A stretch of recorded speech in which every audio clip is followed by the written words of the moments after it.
Hi y'all, Elaine here, countryhomeandheart.net, and I wanted to talk to y'all tonight because I had a video that I was going to post of an enchilada casserole and refried beans that I had made for our supper tonight, and I'm not going to post that video because I had a total failure of that recipe because I didn't check to see if I had all the ingredients before I started cooking it, and I was short 1 can of enchilada sauce. So now the recipe tasted good, but it was a lot drier than it should have been, and I wasn't gonna risk anybody making that recipe and having it come out dry when I have made it 1,000 times better than it came out tonight. So y'all, we're not posting that video.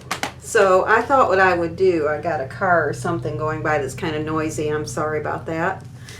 But I thought what I'd do is I'd talk to y'all a little bit about what it was like to learn how to cook back in the 60s and 70s when I learned how to cook.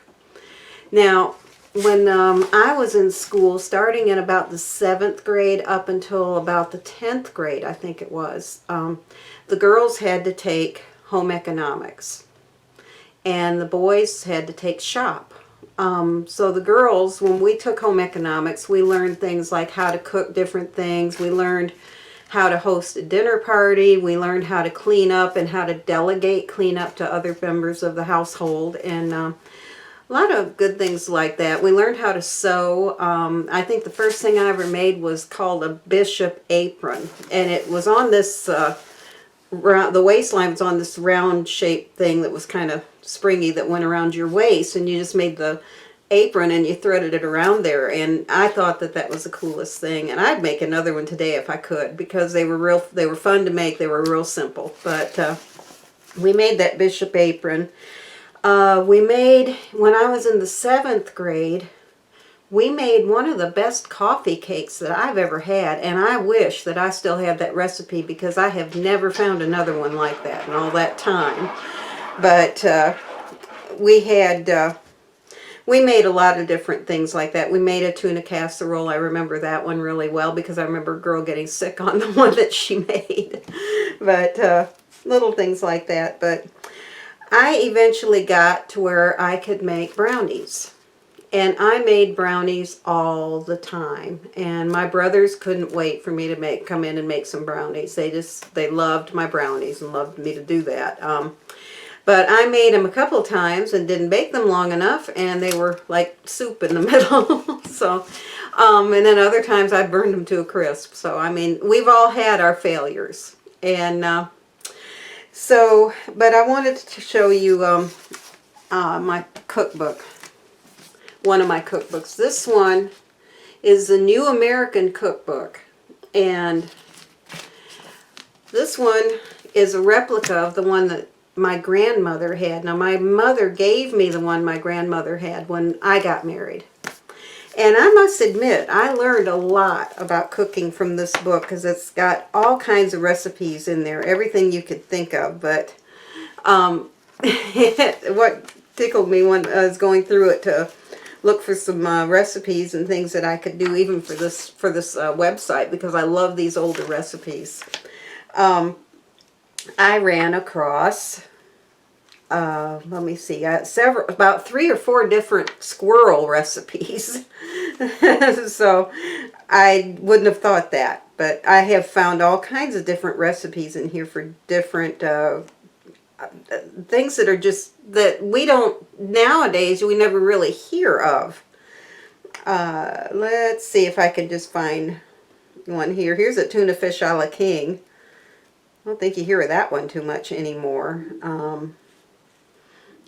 Sardines and eggs on toast. That does not sound very good to me,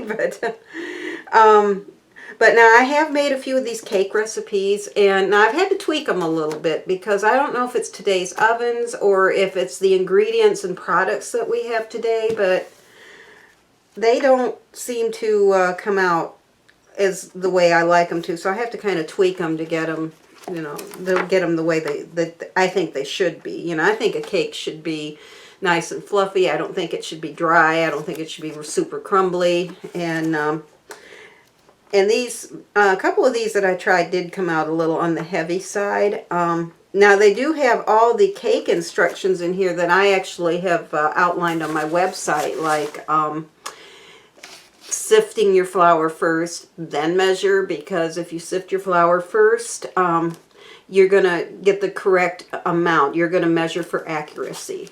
And that's very important with cake baking, because cakes made from scratch can be very temperamental. And you can end up using way, way, way too much flour in your cake if you don't sift first and then measure. And I always wind up with about, I can measure, what I usually do is take my measuring cup and measure out the amount I need, sift it, and then measure it out again.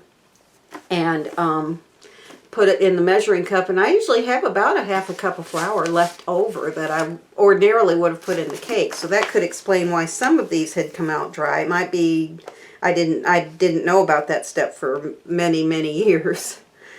But anyway, this has just got all kinds of different recipes in it, but I'm going to repost. I'm going to redo that recipe and get it to where it comes out right, and make sure that I have all of the ingredients in there that I should have had. The recipe called for black beans or chili beans. I didn't have any, so I substituted with kidney beans, and they were okay. They didn't taste bad. They were okay, but I think it would have been better with the chili beans. The chili beans would certainly have given it more taste. And also, I cannot forget that second can of red enchilada sauce. The recipe actually ends up only taking about a 1.5 cans. You wind up with about a half can left over, because you don't use it all, because you don't want it to be soupy, but you don't want it to be as dry as mine turned out tonight. Now, it was good. In fact, my husband, Ron, was asking me for if I had any more and if he could have seconds. Now, and of course, I told him there's plenty. Now, it does freeze well. And so, with it freezing well, you can take out a little now and then put the rest of it in the freezer, take it out and put it in the oven again or microwave it, and it'll be just as good the second time that you've cooked it. And which comes in handy for me, because I teach piano, and a lot of times I have piano students in the evening right up through dinner, and so it's pretty handy for me just to run and grab something out of the freezer and throw it in the oven, you know, between students, and then my husband can take over and he can turn the oven off and he can get something to eat, and he doesn't have to wait until I finish up later at night. And so that works out really, really well. So I try to do those kind of recipes a lot too, that where I can do, maybe I can get 2 or 3 meals out of one thing. That's why a lot of times when you see me cook on the videos, I'm cooking quite a bit, and that's because I'm going to freeze part of it and use it later at another time, especially with cakes, because usually what I do with cakes is I take a piece or 2 out for now, and for me and my husband, and then I cut the rest up into individual slices, and then I freeze that, and then when someone wants a piece of cake, they just take it out and microwave it for a minute, and they got it. Got something good that they can eat. But anyway, I do apologize that I did not post a cooking video tonight. It just sometimes it just works out that way, and I don't care how careful you try to be, what a good cook you are, you can have a failure. And let me know some of your failures in the comments. I would be very interested in reading about some of your failures. And I do have one more failure that I want to tell you about that happened to me once when I hadn't been married but just a few months, and it was coming into Thanksgiving, and I'd only been married a month, because we were married on Halloween, or the day before Halloween. But I wanted to make our very first Thanksgiving dinner, and I was so young. I was just barely I was barely stopped playing with dolls at this time, but I wanted to make my first Thanksgiving dinner, so I called my mother up and I asked her, how do you make dressing and how do you make the turkey. Well, she told me over the phone, and I tried to write down everything she said, and I tried to be so careful. That had to be the driest turkey anyone's ever cooked. And as far as the dressing, if you like little pellets that you can pour out of a spoon and it just that's what it ended up like. So we had a mess with that too. But anyway, I did just want to talk to you a little bit. And again, I would really love to hear about any failures that you have had. I've had a lot more failures that I could talk about, but over the years, I've been cooking since I was a child. And I'm in my 60s now, I will tell you. So actually, I was born in 1955. So you can do the math. But because I'm not sensitive about my age, I'm really not.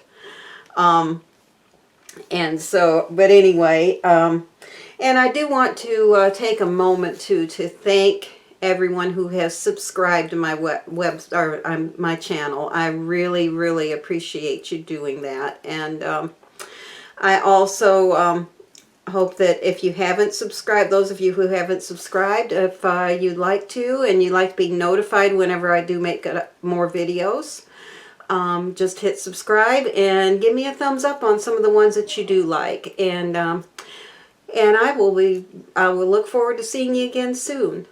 Thank you so much for watching. Bye for now.